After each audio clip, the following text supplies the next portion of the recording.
the war had ended in silence. The skies that once burned with alien fire were now empty. The mighty fleets of the Virene Empire lay shattered, and among the wreckage, their queen had fallen. Her name was Serath, once called the Star Empress, a being whose command could make 1,000 ships bow. But now she was a prisoner, chained, stripped of her crown, and caged on a lonely human outpost. The humans had not killed her. They had done something worse in her eyes. They had left her alive.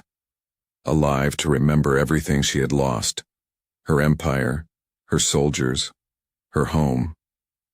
Her golden armor, once a symbol of divine rule, now hung broken beside her.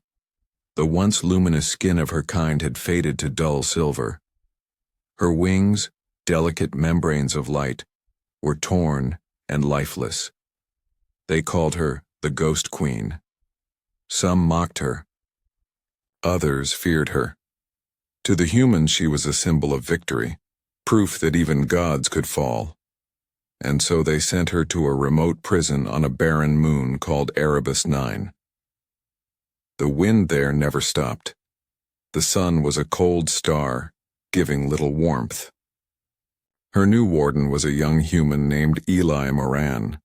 He was not a soldier, not a torturer, just a man who fixed things, machines, systems, medical units.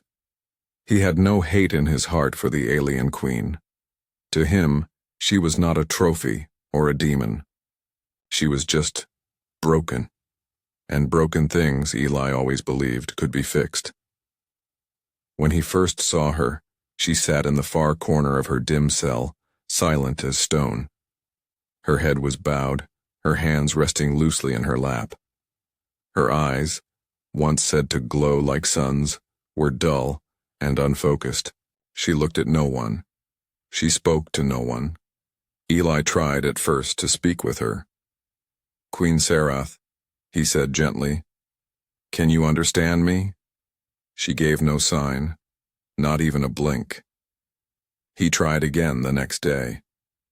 "I brought you food." She did not move. Days passed. The silence between them grew heavy. Still he didn't give up.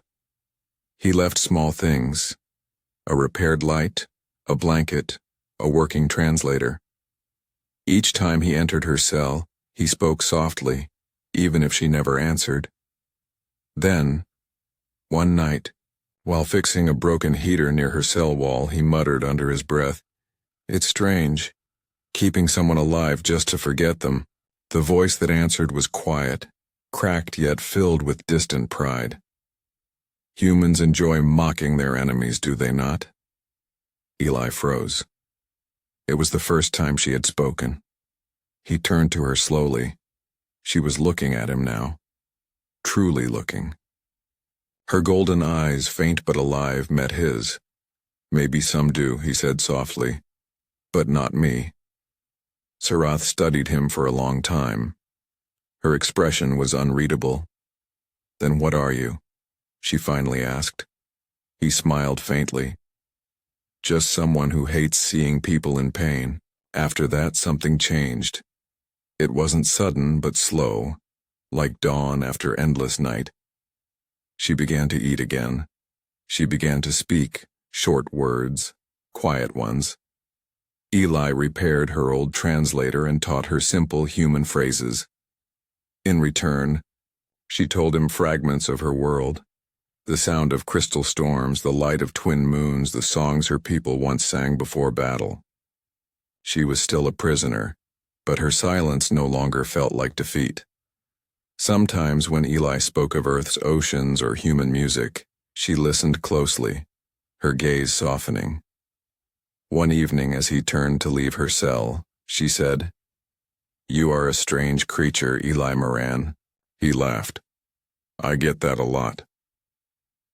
When he was gone, Serath sat in the dim light staring at the repaired lamp he had brought her. For the first time since her fall, the cold walls didn't feel as heavy. The warmth was faint, but it was there, a small, stubborn ember. And though she didn't understand it yet, that ember was hope. The first spark the great Queen Serath had felt since her throne had turned to dust. The humans who controlled Erebus 9 did not see Serath as a queen.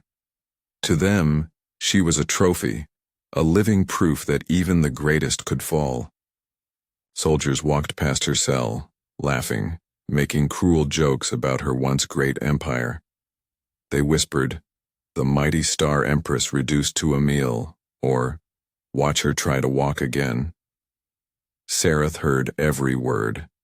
She had ruled billions of lives, commanded armies that could crush planets, and yet now she was forced to endure mockery and silence. Sometimes, when no one was watching, she would lower her head and let the weight of shame press down on her chest. Her pride, so carefully honed over centuries, felt shattered. Eli noticed. He saw the subtle tremor of her hands, the way her shoulders sagged after a soldier's laughter echoed through the halls. He could not let it continue. One evening he entered her cell quietly. She stood near the small window gazing at the barren horizon of Erebus 9. The wind scratched against the metal walls, and she looked smaller than ever. Yet her posture remained regal. "You shouldn't listen to them," Eli said softly, standing behind her. Serath's eyes turned to him, gold faint but glowing with something more than sorrow.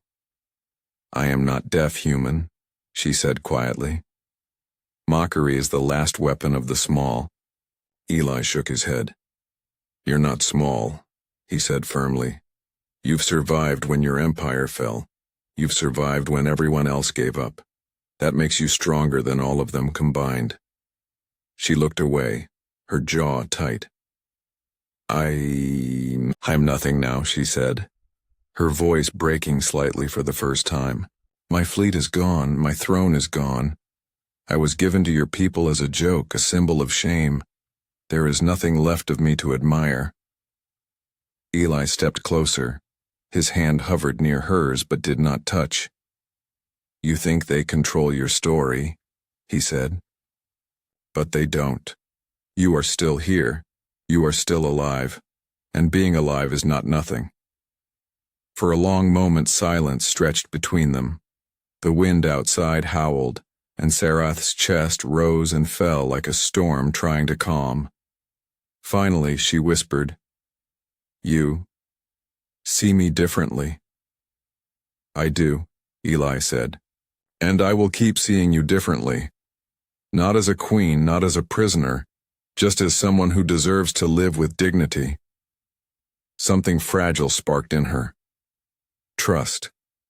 Something she had not felt in centuries. Slowly she allowed him to bring her food without suspicion, to speak to her without fear, to show her small kindnesses that felt like sunlight on frost. Weeks passed. She began to eat more, to speak in short sentences, to ask questions about human life. "Why do you smile so easily?" she asked one evening, watching him fix a broken light in her cell. "Because humans are stubborn," he said, laughing lightly. "We find reasons to be happy, even in the worst situations." Serath considered this. "Perhaps there is value in stubbornness," she murmured. Eli began bringing her small gifts, repaired books, mechanical toys, even a small music player he had fixed from Earth. She listened to songs, her wings flickering faintly with every new sound. She told him about the songs of the Virene Empire, and he listened, amazed at their beauty. Slowly, a new bond grew between them. Not captor and captive, not ruler and subject, but two beings from different worlds, both scarred by loss, both learning to trust again. Eli had been sent to care for her as a prisoner, but he was doing something much greater. He was lifting her from the weight of mockery, showing her that her worth was not defined by defeat, and that even fallen stars could shine again, and For the first time in centuries, Serath felt a fragile warmth, like the first sun after a long dark night. She realized that maybe, just maybe, her story had not ended with the fall of her throne. Life on Erebus 9 had settled into a quiet rhythm. Eli came each day with food, repairs, and small comforts, while Sarath began to respond more to his presence. She would ask questions about human life, about Earth's oceans, forests, and music. She even began to speak with a faint smile, a shadow of her old dignity returning. But the peace was fragile. Word had reached the humans' leaders that a former Vereen queen was being kept alive. Some saw her as a threat, a symbol of rebellion waiting to rise again. They debated what to do, terminate her quietly or keep her as a trophy. Eli overheard their conversations and felt a cold weight settle in his chest. He knew they could take her at any moment, and there would be nothing he could do. Sarath, sensing his unease, asked, "You fear for me, human?" Eli nodded. "I do, because I know what they would do if they decided you were more than a prisoner. I won't let it happen." She studied him, gold eyes calm, but fierce. "And yet, you are not a soldier." "No," he admitted. "I'm not. But I know courage when I see it, and I see it in you. Even now." Her voice softened, almost like a whisper to herself. "I have lived centuries. I have commanded fleets. I have fought wars where stars themselves fell. And yet I feel powerless in this cell." "You are not powerless," Eli said, stepping closer. "You are learning to trust again. You are learning to survive in a world that mocks you. That is strength, not of ships or weapons, but of spirit." For the first time, Sarath allowed herself to hope.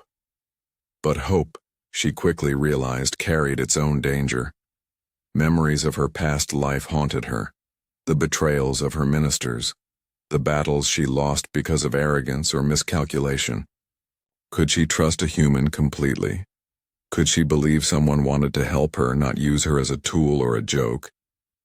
The question became urgent when a group of human officers arrived at the base unexpectedly.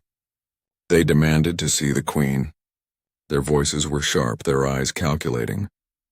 "The former Queen of the Vereen Empire will be transferred for debriefing," one of them said, "or we will consider other options." Eli felt his stomach twist. "You cannot take her," he said, voice low but firm. "She is under my care. She is alive." The officers laughed, dismissive. "Alive, yes. But a queen without an empire is nothing. And humans do not care for ghosts." Sarath's chest rose and fell with quiet anger. The old fire, buried beneath centuries of shame and loss, began to flicker. "Humans?" she said, voice sharp and commanding. "Do not presume to judge me. I have survived worse than your threats. I am not afraid of death, but I am not so easily mocked either." Eli watched, a surge of pride warming him. He had never seen her stand like this, unproud, regal, untamed, even in chains. He realized she was not a queen only by title, but by spirit. The officers left, annoyed by her defiance, but the tension lingered. Sarath turned to Eli, her gaze softening. "You gave me something no one else dared," she said quietly. "You gave me hope, human. Perhaps it is foolish, but I believe in it." "You don't have to be foolish to hope," Eli said. "Sometimes hope is all that keeps us alive." That night, Sarath sat by the dim light of her cell, thinking about what had happened. For centuries, she had measured power in fleets, armies, and worlds conquered. Now she realized that survival, trust, and courage were just as powerful. And a human, fragile, mortal yet unbroken, had reminded her of that truth. The shadows of her past would not disappear. The humans who mocked her would return. But for the first time in centuries, she felt ready to face them. Not as a broken queen, not as a prisoner, but as someone rising slowly, higher than anyone had expected. Days passed, and the quiet life on Erebus 9 began to feel like a fragile dream. Sarath continued to regain some of her strength, and Eli spent every waking moment with her, fixing her broken armor, teaching her human words, and sharing stories of Earth's oceans and forests. She listened carefully, sometimes smiling faintly, her wings twitching with faint life. But the outside world was not quiet. Rumors of a living queen had reached human high command. Some saw her as a threat, a spark that could ignite rebellion among the few alien survivors still scattered in hiding. Others still saw her as nothing more than a trophy, a way to show that humans had bested a galactic empire. Eli knew it was only a matter of time before they sent a team to take her by force. That knowledge weighed on him like a heavy stone. He had no army, no soldiers to call on. All he had was his own courage and a deep conviction that she deserved better. One night, while Serath rested, Eli sat near her cell and whispered, "If they come for you, I will not let them take you without a fight." Serath stirred. "You would risk your life for me? I am a fallen queen. I am nothing." "You are not nothing," Eli said firmly. "You are the only one who has survived what you have, who has faced centuries of loss and still keeps going. That is worth protecting." Her golden eyes, dim but fierce, locked on his. "Humans are strange creatures," she murmured. "Some are cruel, yes, but some can hold honor in ways that my people never imagined." Eli smiled faintly. "Then consider me one of those humans." The next morning the threat arrived. A team of armed human soldiers came to transfer Serath to a high-security facility. They stormed into her cell without warning, confident in their authority. But Serath did not panic. She stood tall, wings partially unfurled, and for the first time she spoke not in fear but in command. "You will not touch me," she said, her voice echoing like a bell. "I am no longer a prisoner in spirit. I will not bow to mockery or fear." The soldiers hesitated. They had never seen the ghost queen like this, alive, defiant, dangerous, not with weapons but with presence. Eli stepped forward. "Leave her be," he said, voice calm but unwavering. "She is under my care, and I will not let you take her." For a moment silence fell. The tension crackled in the air, thick and electric. Serath studied Eli and then herself, the once great queen now standing beside a human who dared to fight for her dignity. She felt something unfamiliar yet powerful, trust, hope, and an ember of pride rekindled. Then she acted. Her wings unfurled fully, shimmering faintly, and she moved with a speed and grace that no human could match. Not to attack, but to show strength. A queen reborn, refusing to be mocked. The soldiers, unprepared for her presence and her dignity, hesitated. Eli seized the moment, guiding her toward a hidden exit he had repaired weeks before. Together, human and alien moved as one, not as predator and prey, but as allies bound by trust and courage. Outside, the barren winds of Erebus 9 whipped around them, carrying away fear and doubt. For Serath, the moment was transformative. She realized that power did not always come from fleets or empires. Sometimes it came from survival, from the courage to stand with someone who believed in you, and from the humility to accept help without shame. When they reached a safe hideout, she looked at Eli. "You have raised me higher than any I have known," she said quietly, voice full of emotion. "Not as a queen of worlds, but as a queen of spirit," Eli smiled. "And you have reminded me that humans, even small and fragile as we are, can inspire greatness in others. That is our strength." Serath nodded, her chest rising with renewed pride. The storm outside mirrored the storm inside her, powerful, unstoppable, yet beautiful. And for the first time in centuries, she felt alive. For weeks, Serath and Eli stayed in the hidden enclave, a small cave carved into the rock of Erebus 9, far from the prying eyes of human soldiers. It was a cold and harsh place, but within its walls something new was growing. Trust, hope, and the quiet stirrings of power. Serath spent hours each day practicing her movements. Her wings, once damaged, now began to stretch and flex with renewed strength. Eli watched her carefully, offering guidance, repairs, and encouragement. "Take it slow," he said gently one morning. "Your body has been through centuries of battles and loss. Strength comes gradually." She nodded, gold eyes glowing faintly. "I have been a queen for lifetimes.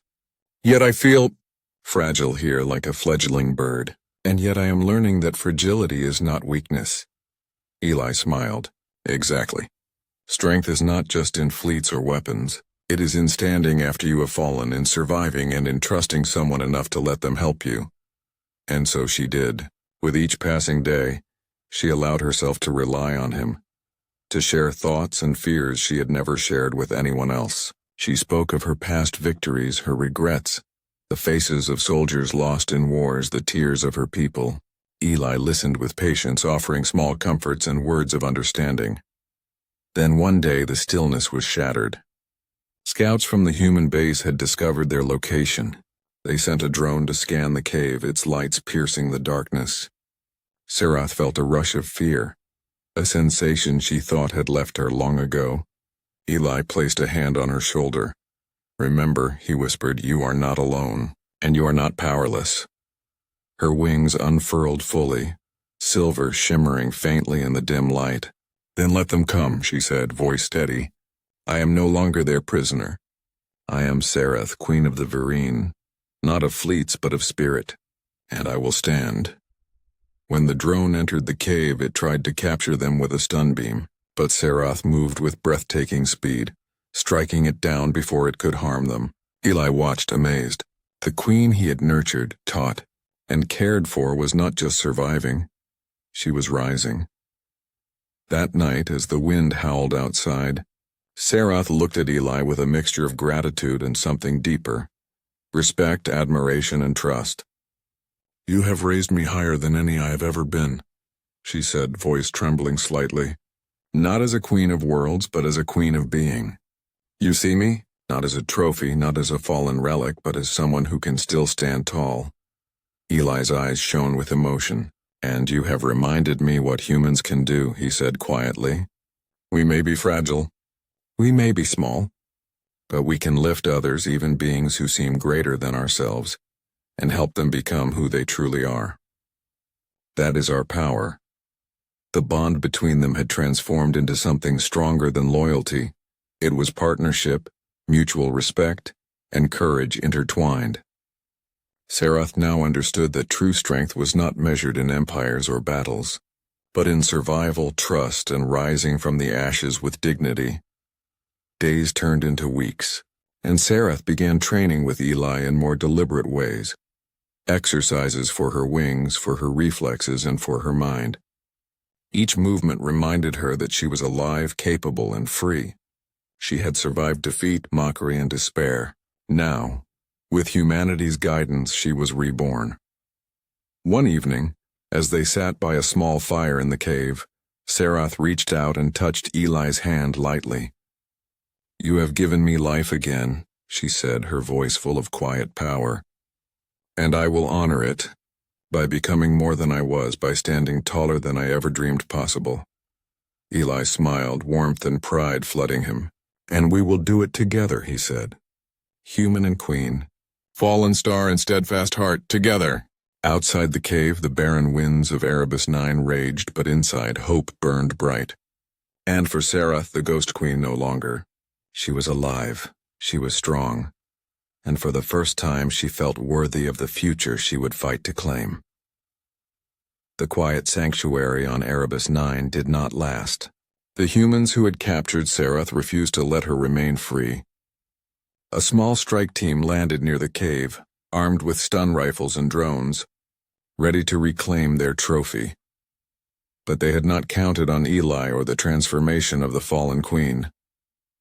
Sarath stood at the cave entrance, her wings partially unfurled, silver shimmering faintly in the dim light. Her eyes glowed gold, alive with focus and fire. Eli stood beside her, a human frail in body but unshakable in courage. He had no weapons, but he had trained, prepared, and most importantly believed in her. "They think they can take me," Sarath murmured, voice calm but fierce. "Let them come," Eli nodded. "Then we show them what humans, and the ones we lift, are capable of." When the soldiers approached, they found not a broken alien queen, but a being who radiated power and control. Sarath moved with a grace that belied her chains. Her wings beat softly, sending gusts that knocked small drones aside. Eli guided her, but it was her strength, her regained spirit that led. A stun beam hit near her feet. She spun, knocking it aside, and with a precise motion of her hand, disarmed another drone. Eli ducked behind a rock, shouting instructions. Focus, use the environment. You're faster than they are.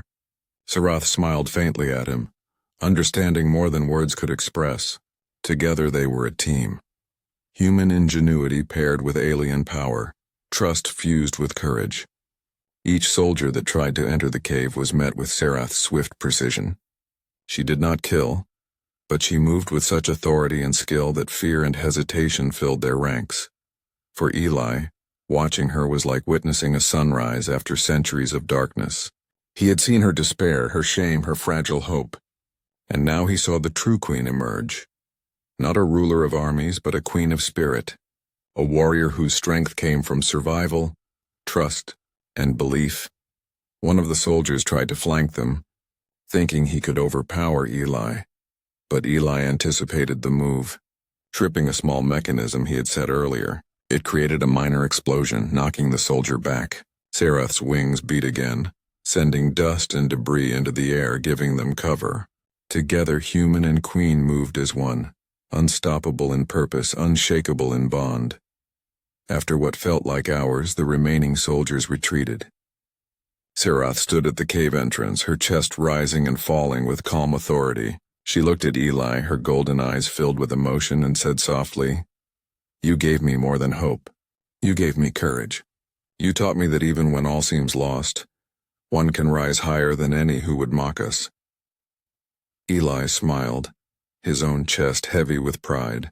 "You rose because you chose to. I just showed you it was possible.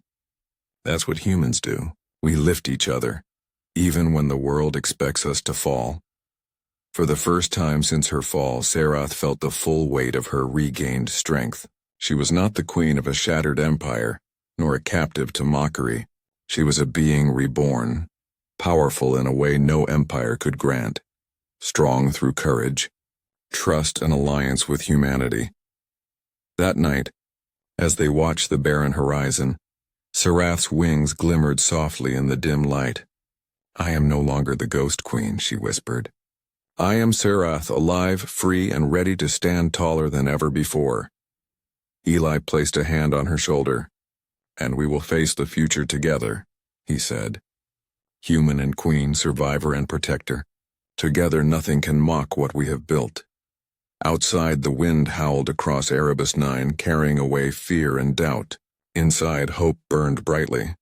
And for Sarath, the fallen alien queen, the journey from shame to strength, from mockery to honor, was complete, and humanity had shown its true power.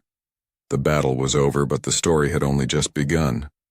Erebus 9's barren winds whipped across the rocky plains, carrying the echoes of struggle and the faint scent of victory. Sarath stood at the cliff's edge, wings unfurled, silver glinting in the pale sunlight. She no longer felt the weight of shame or mockery. She was alive. She was strong. She was free. Eli stood beside her, weary but smiling. He had watched her grow from a fallen, broken queen into a being whose presence could command awe without violence. She had survived the mockery of humans, the loss of her empire, and even the doubt within herself. Now she radiated power, not in fleets or weapons, but in spirit and dignity. "I never imagined this," Sarath whispered, eyes on the distant horizon. "A human, lifting me higher than any Vereen ever could." "You did it yourself," Eli said softly. "I just reminded you that even when everything falls, you can rise again. That is what humans do. That is what we are capable of. Not because we are the strongest, but because we never give up on others, even when the world mocks them."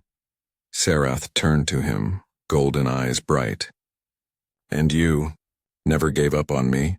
You saw me not as a relic or a prize, but as a being who could still shine, that is, more powerful than any throne or empire." The truth of it warmed her in a way she had never felt. She had commanded billions, yet never had she been cared for with such patience and courage.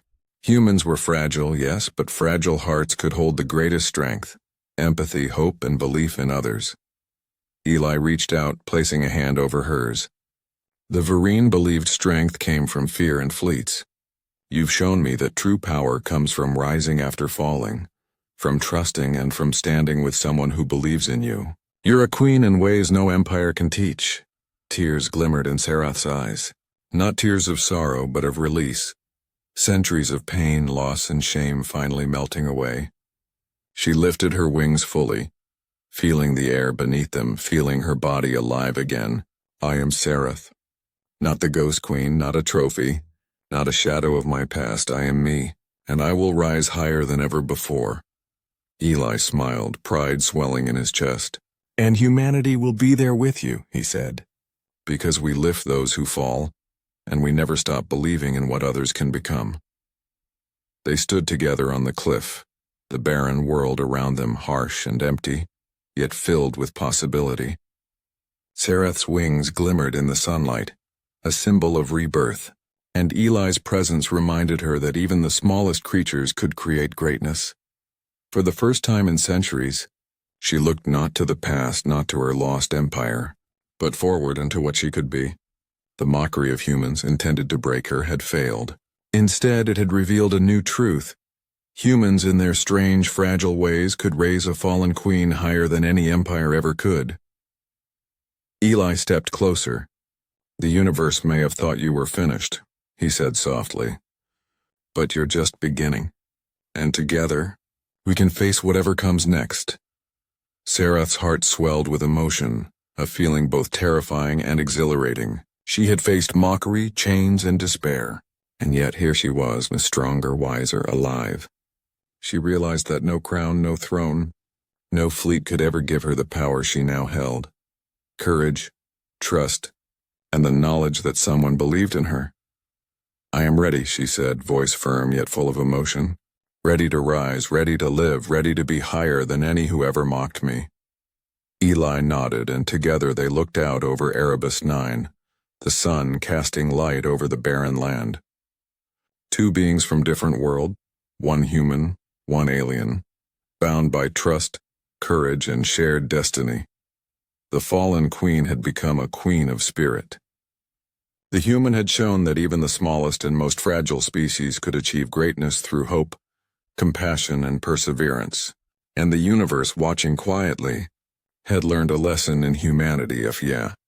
Sometimes, the ones who lift others the highest are not gods, armies, or empires, but humans, with hearts wide enough to see greatness even in the fallen.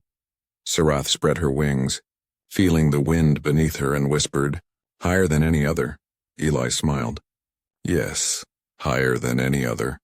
And together, human and queen faced the endless stars, alive, unbroken, and ready for what lay ahead.